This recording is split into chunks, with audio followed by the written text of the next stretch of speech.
Kita akan membaca di dalam Sakarya pasal yang ke-12 ayat yang ke-5. Sakarya pasal yang ke-12 ayat yang ke-5. Semua ayat-ayat yang akan kita baca dalam khususnya dalam Sakarya ini merupakan nasnya, itu akan saya bacakan dalam terjemahan bahasa Indonesia masa kini. Dalam bahasa Indonesia masa kini itu karena itu yang sesuai dengan apa yang saya sampaikan kepada saudara-saudara sekalian ya. Sekalipun mungkin beda bahasa, beda kalimat, maksud saya beda kalimat, tetapi maksudnya sama gitu ya. Jadi bukan dari beda itu terus beda KB beda tidak. Firman Tuhan ini tetap sama dahulu, sekarang sampai selamanya. Hanya mungkin dalam bahasanya saja yang mungkin berbeda, kalimatnya saja yang berbeda, tetapi tetap mempunyai maksud yang sama. Itu yang ingin saya tekankan.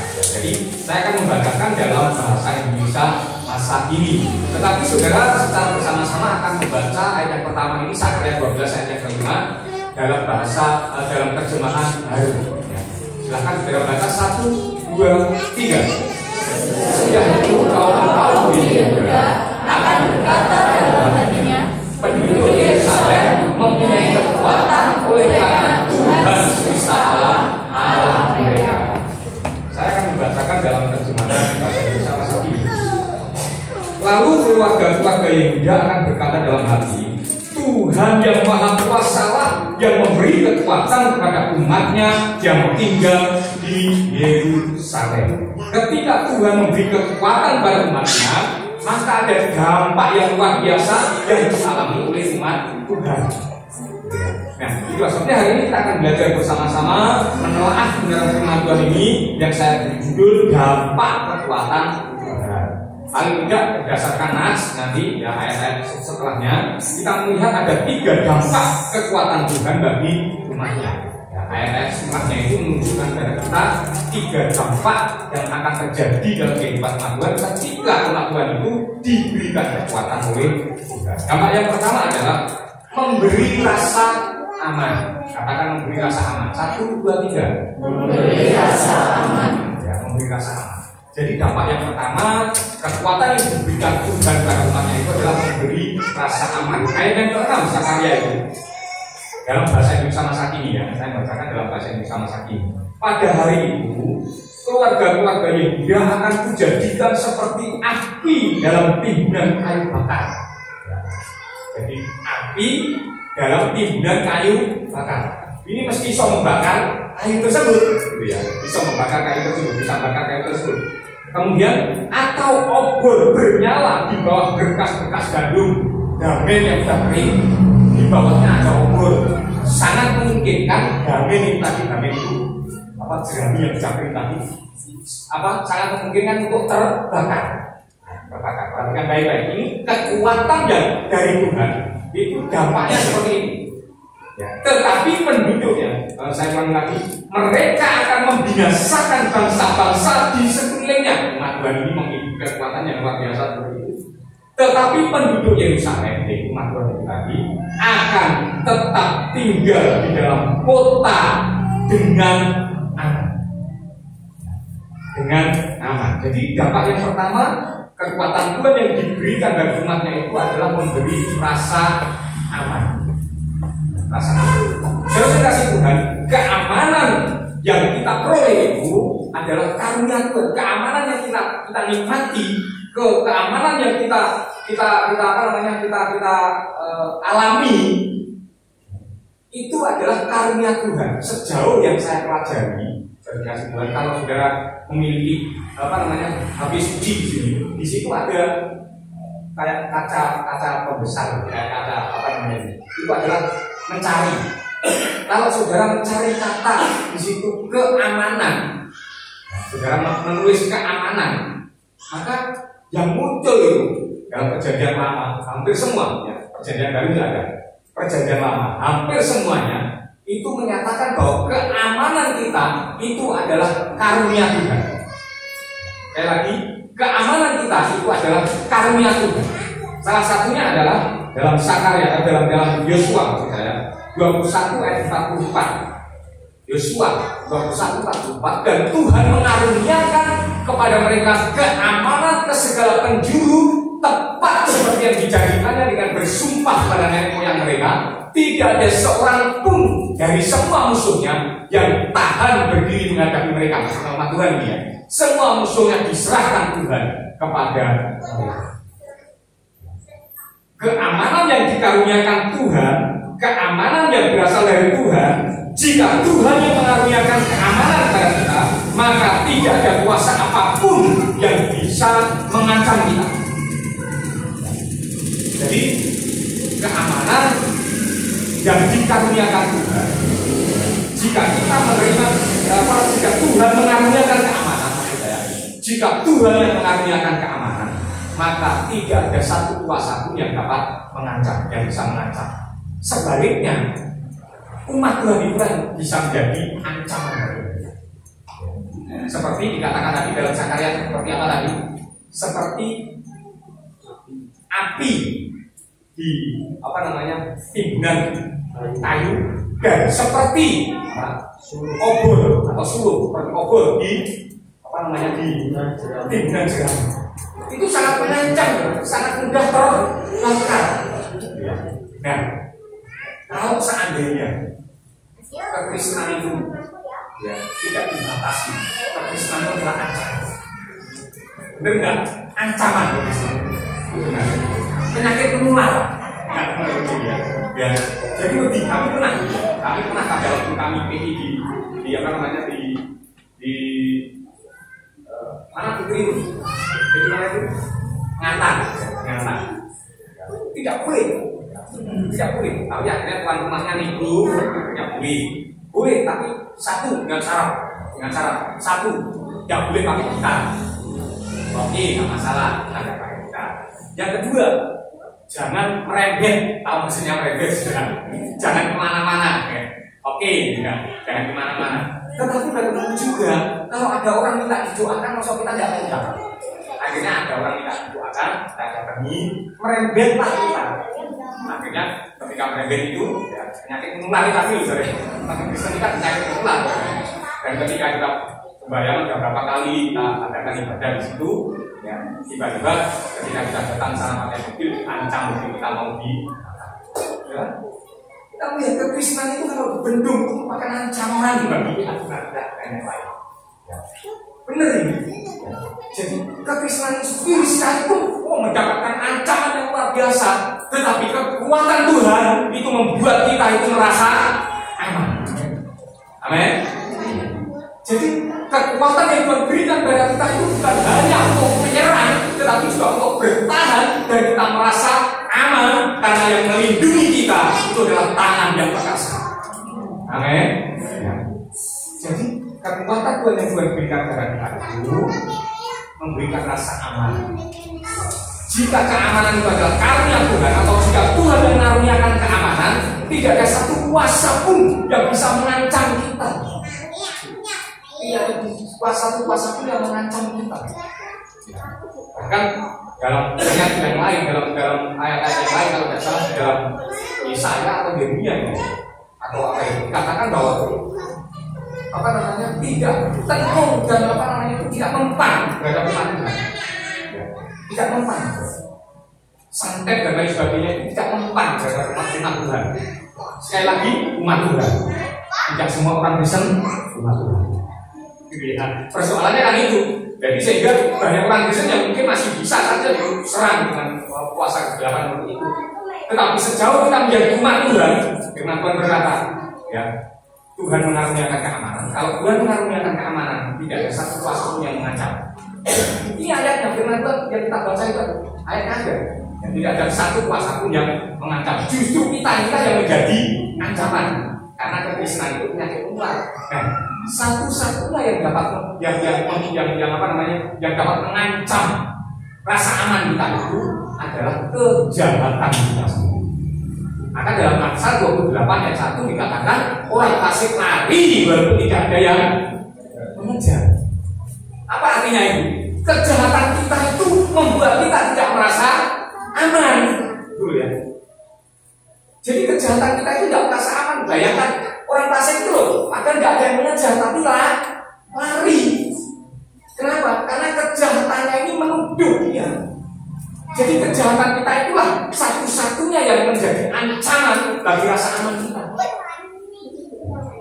Oleh karena dirimu, katakan jangan berbuat jahat.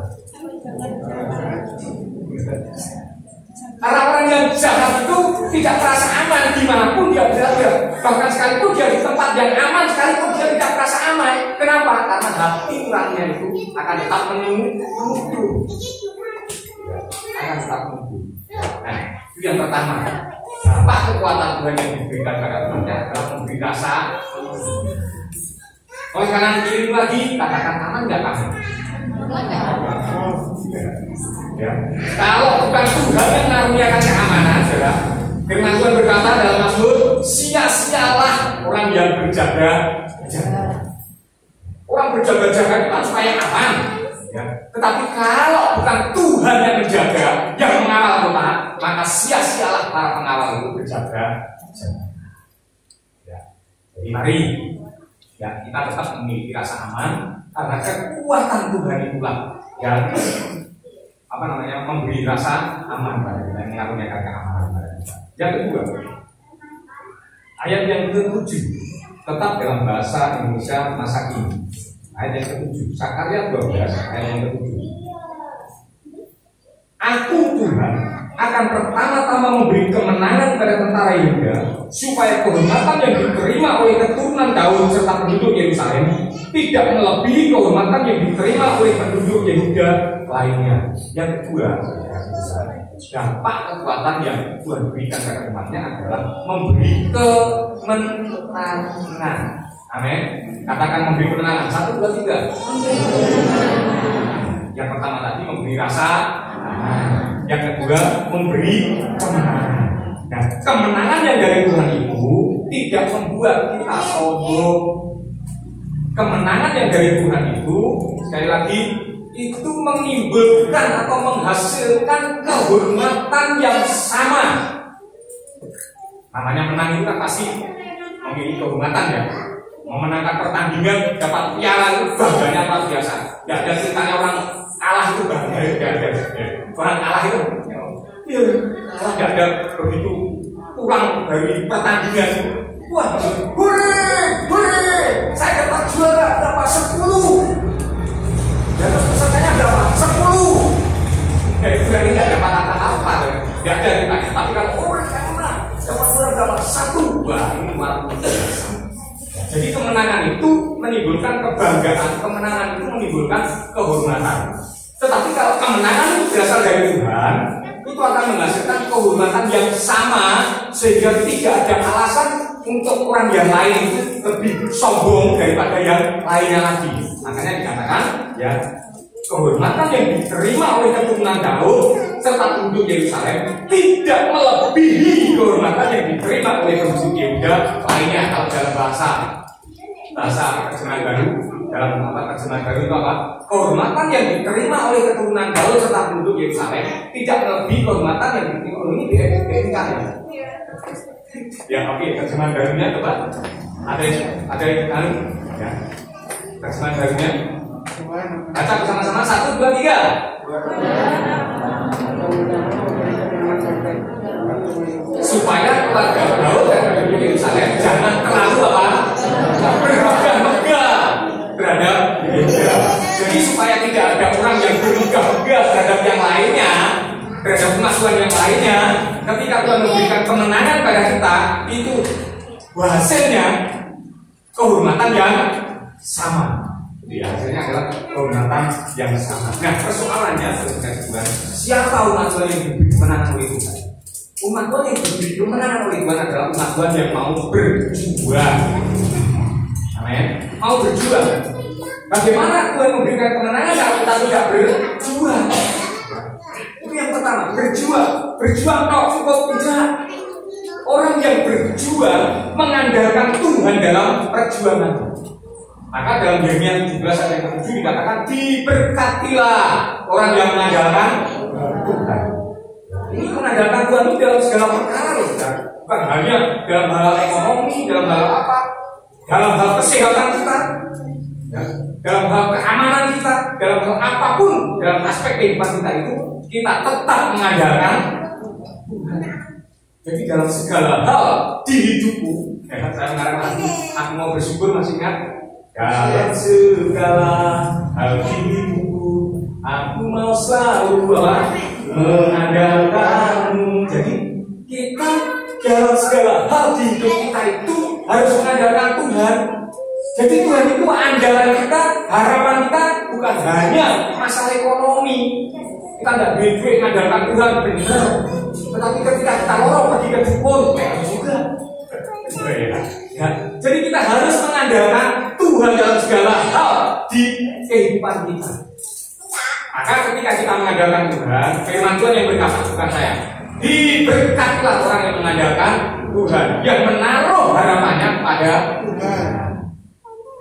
Jadi salah satu berkat yang diberikan Tuhan pada orang yang mengandalkan Dia adalah kemenangan. Dalam setiap perjuangan itu kemenangan.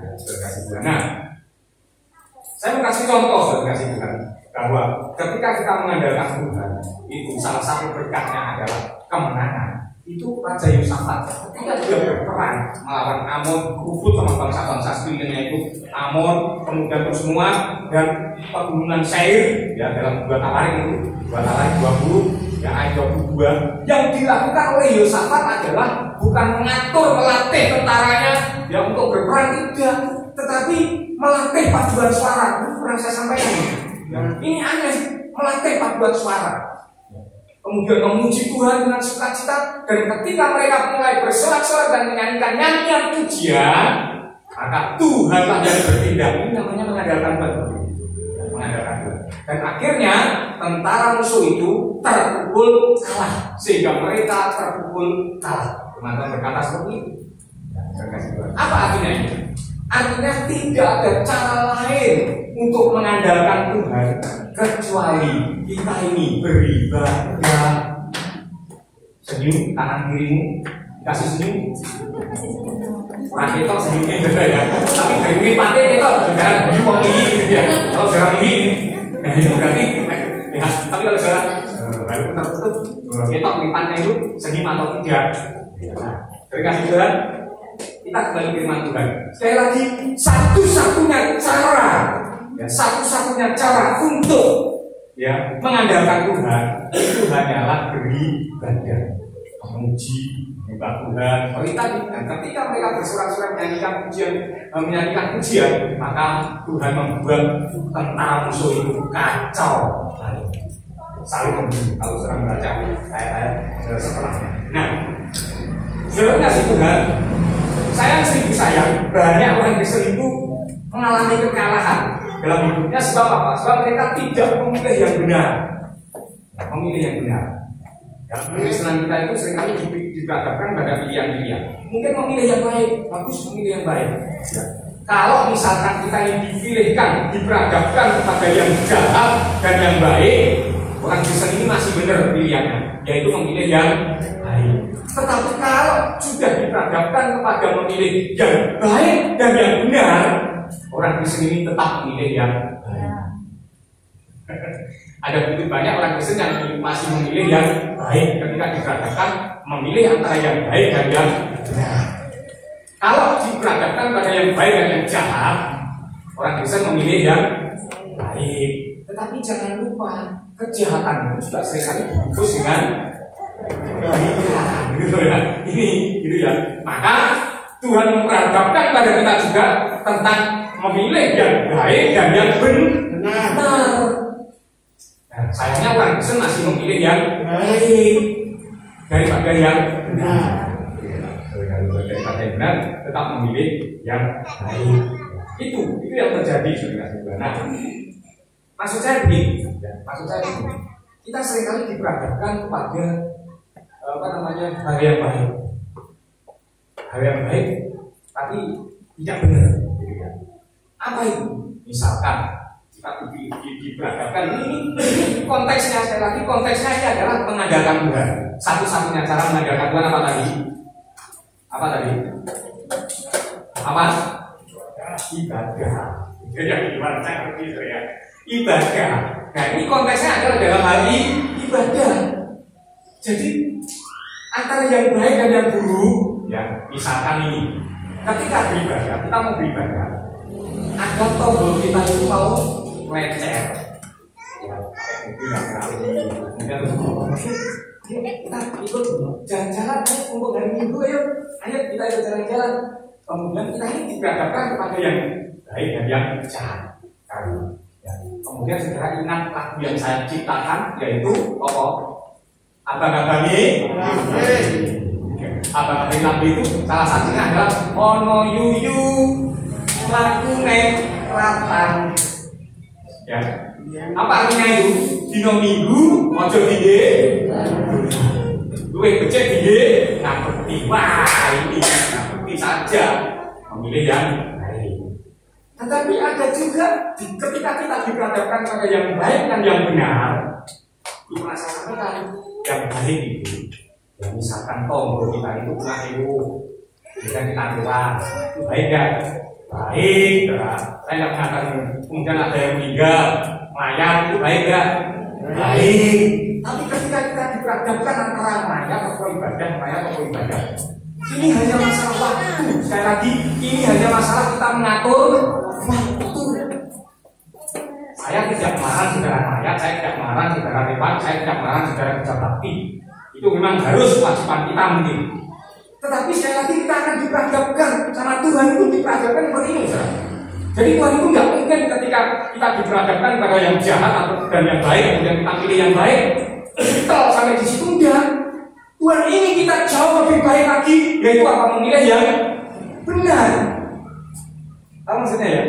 Tahu yang benar, memilih yang benar, sehingga akhirnya kita tetap memilih yang benar.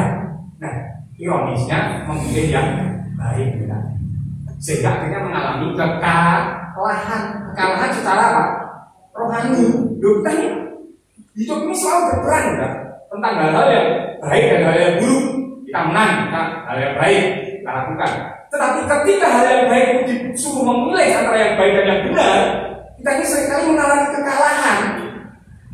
Kita seringkali mengalami memilih hal yang baik, mengesampingkan hal yang benar. Padahal yang baik itu belum tentu benar. Sekali lagi, maka kita berkata secara radikal, kita berkata biar orang mati menguburkan orang lain. Ini secara radikal ya. Jadi saya hanya ingin menyampaikan. Ya, saya hanya ingin menyampaikan supaya saudara itu memperhatikan jam-jam ibadah saudara, karena hanya dengan ibadahlah saudara itu menyatakan bahwa hidup saudara gantungkan kepada Tuhan. Harapan saudara taruh di tangan Tuhan melalui ibadah. Nah, kalau saudara ngirwani ibadah, ya maka berarti saudara ini mengandalkan Tuhan atau tidak? Nah, gitu ya. Jadi pertanyaannya dapat dibalik seperti itu. Jadi ketika saya menyampaikan firman Tuhan yang sekeras ini, saya ingin saudara-saudara itu meningkatkan rohani saudara, sehingga rohani saudara itu memiliki imun yang kuat. Jadi bukan hanya imun itu tidak, daya tahan tubuh. Ya. Jadi saudara itu punya imunisasi, punya daya tahan tubuh, sehingga ketika penyakit datang, saudara itu bisa menolak. Tapi kalau saudara itu tidak punya imun yang kuat, tidak punya antibodi yang kuat, bosok sing paling gampang ini maksudnya tidak punya tentara yang kuat, jadi saudara itu tidak memiliki daya tahan tubuh yang kuat. Maka yang terjadi ketika datang penyakit sedikit saja, penyakit apa saja, saudara gampang terinfeksi. Gitu ya. Nah, oleh kanan kirimu mau gampang terinfeksi, katakan dengan penyakit rohani. Ya.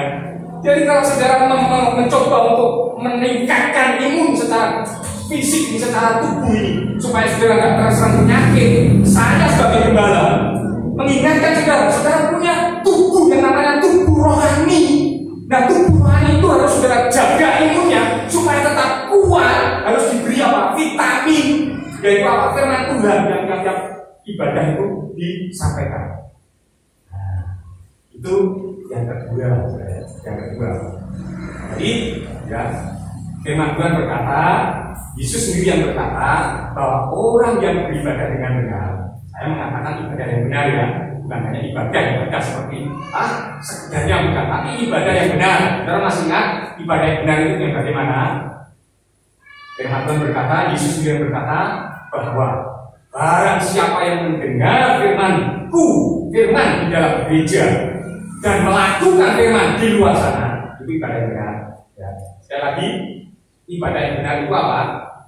Barang siapa mendengar firman di dalam gereja, maksudnya dalam tanda kurung, nanti itu tak bahasa sendiri, ya, dan melakukannya di luar sana, dalam tanda kurung juga. Jadi melakukan firman Tuhan itu bukan hanya duduk di gereja seperti ini, ya, tetapi di luar sana itu jauh lebih penting. Saudara praktekkan, saudara lakukan firman Tuhan itu yang saudara dengar di gereja. Maka dia, firman Tuhan berkata, akan sekuat rumah yang didirikan di atas batu. Sehingga ketika terjadi hujan, banjir, melanda, bahkan mungkin gempa seperti kemarin itu keras sekali, rumah itu tetap berdiri, tetap menang mengatasi masalah. Halo? Jadi kalau imun rohani kita itu kuat, kita tetap berdiri di tengah badai. Tapi kalau imun kita itu tidak kuat, imun rohani kita maksudnya, maka yang terjadi bukan berdiri di tengah badai, tapi berlari dari badai. Karena kita dikalahkan. Jadi kekuatan yang Tuhan berikan, ya, dampaknya pada kita adalah kita diberi kemenangan. Jadi bukan berperang melawan tetangga kita, bukan melawan musuh-musuh kita, bukan. Musuh kita itu adalah darah dan daging. Musuh utama kita itu adalah diri kita sendiri. Itulah yang harus kita kalahkan. Ego kita itulah yang harus kita kalahkan. Ya, makanya orang yang mengandalkan Tuhan, yang menaruh hidupnya di tangan Tuhan, itulah yang diberkati Tuhan dengan imun yang kuat. Satu-satunya cara mengandalkan Tuhan adalah melakukan ibadah dengan benar, mendengar firman Tuhan di gereja, melakukan firman di luar sana. Nama Tuhan itu yang kedua, memberi kemenangan. Yang terakhir, yang ketiga, dampak kekuatan Tuhan bagi umatnya. Yang ketiga adalah memberi perlindungan dan bimbingan. Ya, dalam PDMK, dalam bahasa Indonesia masa kini, ayat yang ke-8.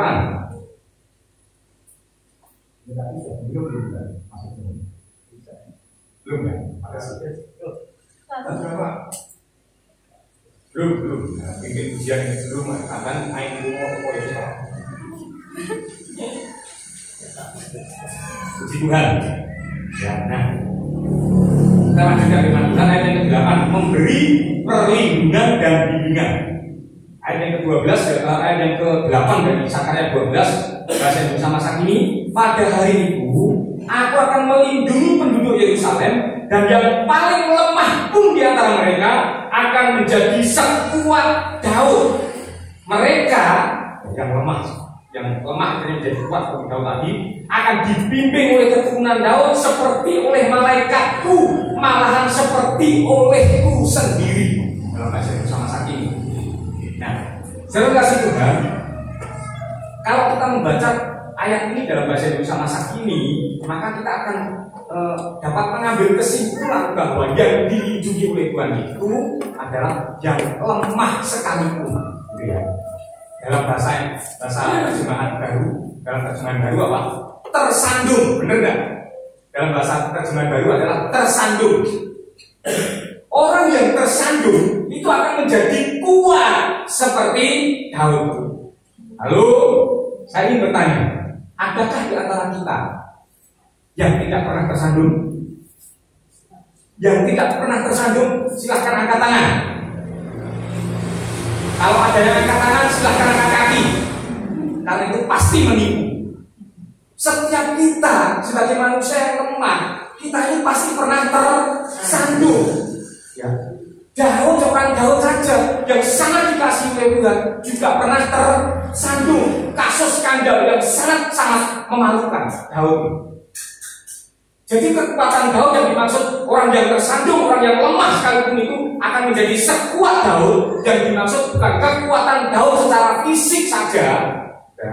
Karena Daud ini kuat secara fisik. Yang kecil merenging, mungkin seperti Febri, ya. Kecil merenging seperti otak. Mana nih? Aku mau otak. Ya, angel, bocah saya ini mangan angel. Excel juga seperti suruh makan itu sulit, ya, atau mungkin pawaannya kau yang menggui, gitu ya, pawaannya Daud ini kecil, apalagi Febri ini, ya kecil-kecil cakirannya juga. Ini mesti baik saja nih, apa itu ya, kita ijik nomor gitu ya. Nah, ini dia punya apa namanya? Daud ini punya kekuatan fisiknya itu luar biasa. Dia bisa mengalahkan siapa? Goliat, orang raksasa, kira-kira Pak Gino, enggak ya, jadi dulu, ngerti lemes Pak Gino kalah kalau kayak gini, contoh Pak Gino, contoh, ya maka dunia akan gempar, ya Pak Gino, Pak Didik, Pak Markau, Pak Gendut, ya Pak Gendut, direbut, ngerubut Febri, ya pengilang Febri, ya nyamuk Febri sih ngajur. Ya. Tapi Daud ini menang dengan Goliat yang besar. Ini secara fisik Daud memang kuat. Secara fisik Daud memang kuat. Tetapi ketika firman Tuhan dalam Sakarya berkata orang yang tersandung, orang yang lemah pun akan sekuat Daud. Maksudnya ini kekuatan Daud untuk bertobat dari dosa-dosa. Persoalannya bukan pernah tersandung atau tidak. Setiap kita pernah tersandung. Lalu, setiap kita pernah tersandung. Persoalannya bukan tersandungnya atau jatuhnya kita, tetapi persoalannya adalah bagaimana kita bangun dari keterpurukan kita. Bagaimana kita bangkit dari keterpurukan kita. Bagaimana kita bangkit dari kelemahan kita. Maka dikatakan orang yang paling lemah pun akan menjadi sekuat Daud. Dan firman Tuhan berkata orang yang lemah yang telah menjadi kuat itu tadi tetap butuh yang namanya bimbingan. Sama Tuhan dibimbing. Sama Tuhan dibimbing. Dalam Mazmur 23:2 Daud sendiri berkata, Tuhan adalah gembalaku. Ya, pertama ini ya. Ayat 2 dikatakan apa? Dia membimbing aku, yang baringkan aku di padang yang berumput hijau, yang membimbing aku ke air yang tenang. Air yang tenang ini maksudnya apa? Kalau saudara ketuk tul gitu dalam HP suci, di situ ada bintang. Saudara tubuhkan tul gitu, terdapat Wahyu pasal yang ke-7 ayat yang ke-17. Ya. Intinya adalah bahwa pimpinan Tuhan itu pada akhirnya membuat kita bahagia. Sebab anak domba yang di tengah-tengah tahta itu akan menggembalakan mereka, bukan hanya gembalaku lagi, dan akan menuntun mereka, memimpin mereka, membimbing mereka ke mata air kehidupan. Jadi air tenang itu sama dengan mata air kehidupan. Dan Allah akan menghapus segala air mata dari mata mereka. Artinya pimpinan Tuhan itu akan membawa kita kepada kebahagiaan. Di mata air kehidupanlah Tuhan menghapus setiap air mata kesedihan. Air mata dan mata air kehidupan, air mata kesedihan. Di mata air kehidupan, ketika kita sampai di mata air kehidupan ini, Alkitab berkata Allah akan menghapus segala air mata. Maksudnya adalah air mata kesedihan. Jadi intinya pimpinan Tuhan itu akan menuntun kita, akan membawa kita kepada kebahagiaan. Sekalipun dalam prosesnya tak terelakkan kita mungkin akan melewati dusun yang namanya lembah kekelaman. Mazmur 23 tadi, sekalipun aku melewati lembah kekelaman, aku tidak takut bahaya, sebab Engkau beserta bersamaku. Engkau akan membimbing, menuntun. Bimbingan Tuhan, pimpinan Tuhan itu tidak betul begitu saja. Tapi pimpinan Tuhan, bimbingan Tuhan itu mendampingi, disertai. Amin. Jadi inilah firman Tuhan. Dampak kekuatan Tuhan bagi umatnya. Yang pertama tadi apa? Memberi rasa aman. Yang kedua, Memberi kemenangan. Yang ketiga, memberi perlindungan dan bimbingan. Jadi bukan hanya melindungi, tetapi juga memberikan bimbingan. Dan pimpinan Tuhan, bimbingan Tuhan itu pada akhirnya akan membawa kita kepada bahagia. Tuhan memberkati. Mari kita